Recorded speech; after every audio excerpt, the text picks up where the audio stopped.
अब हमारे पास इनकी वैल्यू ज्ञात करनी है हमने, इसके बराबर क्या होगा। तो निम्नलिखित के मान निकालिए पूछ रखा है। तो अब देखो हम सबसे पहले हमने ये वाला सवाल करना है। तो ये वाला सवाल कर रहे हैं हम सबसे पहले। तो उसमें सबसे पहले क्या दे रखा है हमें दे रखा है पहला खंड है sin 60 और cos 30 प्लस sin 30 cos 60। तो इसकी वैल्यू याद करनी है। तो हमारे पास sin 60 बराबर क्या होता है, sin 60 बराबर होता है √3/2। कहाँ से पता चला, ये sin 60 बराबर √3/2। तो इस वैल्यू को वहाँ पे रख दो। तो ये इसकी जगह क्या रख दो, √3/2।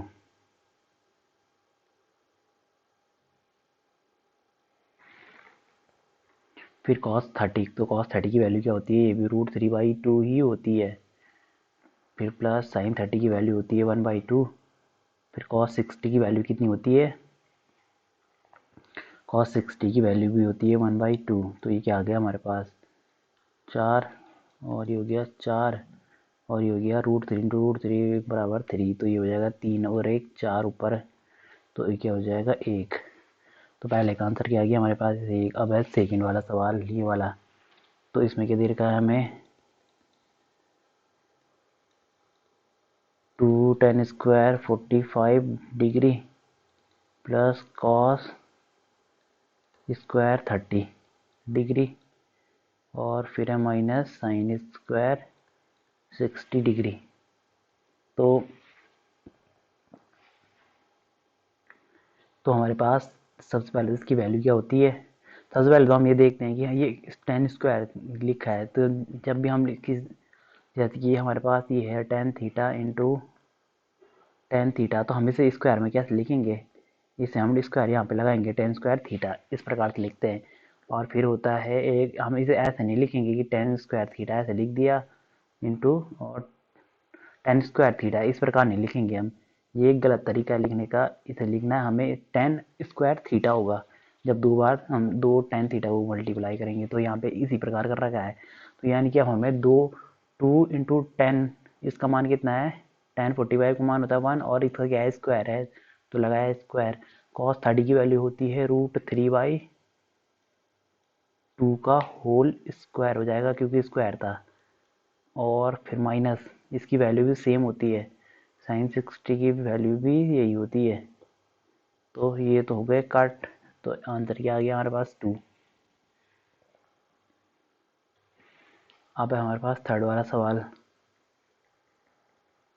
तो इसमें क्या दे रखा है cos 45 upon sec 30 plus cos sec 30 degree. तो सीधा सीधा वैल्यू रख दो। तो cos 45 होता है 1/√2, और ये होता है हमारे पास sec 30। तो sec 30 cos 30 का उल्टा है ना। तो cos 30 की वैल्यू क्या होती है, ये होती है cos 30। तो cos 30 की वैल्यू होती है √3/2।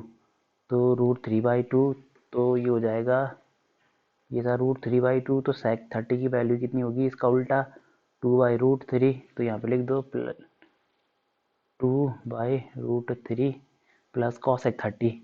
तो cosec sin 30 का उल्टा होता है cosec 30। तो sin 30 की वैल्यू होती है जब 2, तो cosec 30 की वैल्यू 1/2 होती है। तो cosec 30 की वैल्यू कितनी हो जाएगी 2 हो जाएगी। sin 30 की वैल्यू 1/2, तो cosec 30 की 2। तो लिख दिया यहाँ पे 2। अब देखो, अब इसे सॉल्व करते हैं आगे। तो इससे क्या, इसके नीचे 1 है, 2 के नीचे 1 ही तो है। तो यहाँ पे हमने एलसीएम लिया सबसे पहले। तो 1/√2 था, फिर यहाँ पे एलसीएम लिया तो ये हो जाएगा 2। ये हो जाएगा, जब एलसीएम लिया तो नीचे √3 आएगा, तो √3 लिख दिया। ऊपर के अब यहाँ पे क्या आएगा, √3 बन जा √3, तो 1 2 बचा, और फिर √3। तो फिर यहाँ पे आएगा 2√3। अब देखो हमारे पास जब भी, अब इस जब भी हमारे पास इस प्रकार की कंडीशन आती है a/, और c/d, और बीच में होगा यहाँ पे बराबर, तो ये इसके साथ मल्टीप्लाई होगा और ये इसके साथ मल्टीप्लाई होगा। तो यानी कि ये इसके साथ मल्टीप्लाई होगा और ये इसके साथ मल्टीप्लाई होगा। तो अब देखो बस से कर लो से सॉल्व, तो ये हो जाएगा √3 वन जा √3 और अपॉन ये इसके साथ √2 किसके साथ मल्टीप्लाई होगा, इसके साथ, तो ये लिख दिया √2 और ये होगा 2 + 2√3। ये हो गया।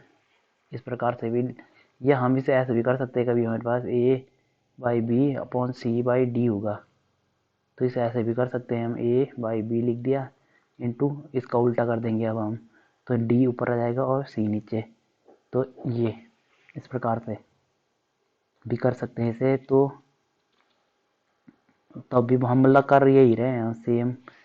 तो फिर ये हो गया अब हमारे पास, तो ये बच जाएगा √3 अपॉन 2√2 और फिर प्लस ये जाएगा 2। ये जब मल्टीप्लाई होता है, जब √2 मल्टीप्लाई हुआ किससे, 2√3 से, तो √ वाले एक साथ मल्टीप्लाई होंगे, और जो बिना इसके आगे तो 1 है, तो 2 × 1 = 1 और 2 × 2, ये 2 हो गया, और ये मल्टीप्लाई ये दोनों के अंदर, तो 2 × 3 ये अंदर, तो ये बचेगा 2√6।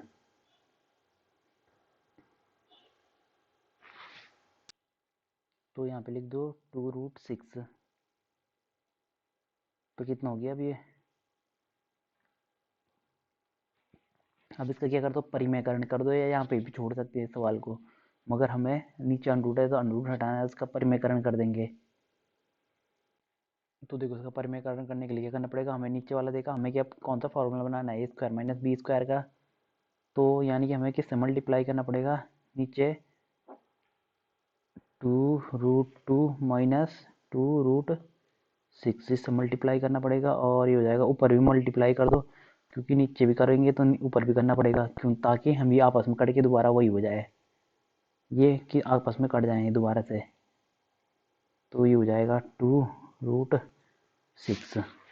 तो बस अब जो जो मल्टीप्लाई होता है उसे एक साथ मल्टीप्लाई कर दो।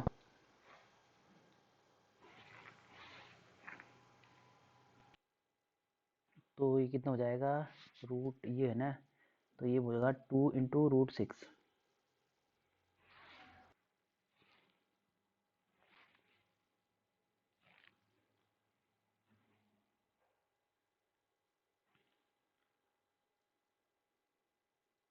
तो ये कितना हो जाएगा अब,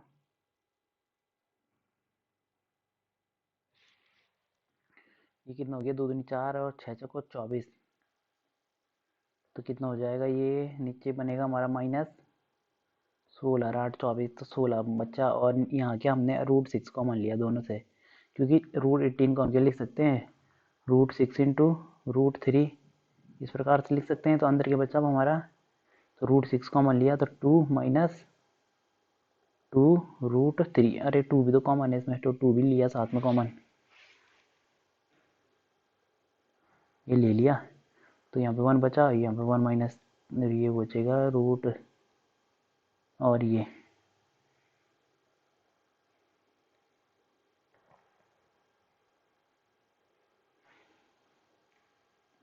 तो ये कटेगा 8 बार, तो नीचे बचेगा -8, और ये हो जाएगा √6 × 1 - √3। अब इस माइनस को हमने ऊपर, ये इस माइनस को क्या किया हमने, यानी कि माइनस से ऊपर भी मल्टीप्लाई कर दिया, नीचे भी, तो नीचे वाला तो हो जाएगा प्लस हो जाएगा, और ये यहाँ उल्टा हो जाएंगे, ये माइनस था तो इसे कैसे कर दिया हमने, अब ये हो जाएगा √6, तो ये हो जाएगा अंदर √3 - 1 और नीचे माइनस हट गया।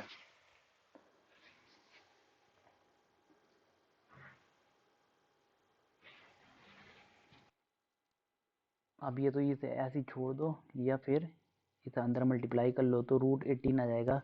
तो √18 का मतलब क्या होता है, ये इसके साथ मल्टीप्लाई हो ना, √18 का मतलब होता है 9 × 2, तो यहाँ से 3 बाहर आएगा, इसे 3√2 लिख सकता हूँ मैं। तो इसे लिख दो 3√2, और ये क्या होगा, √6/8, यही है हमारा आंसर।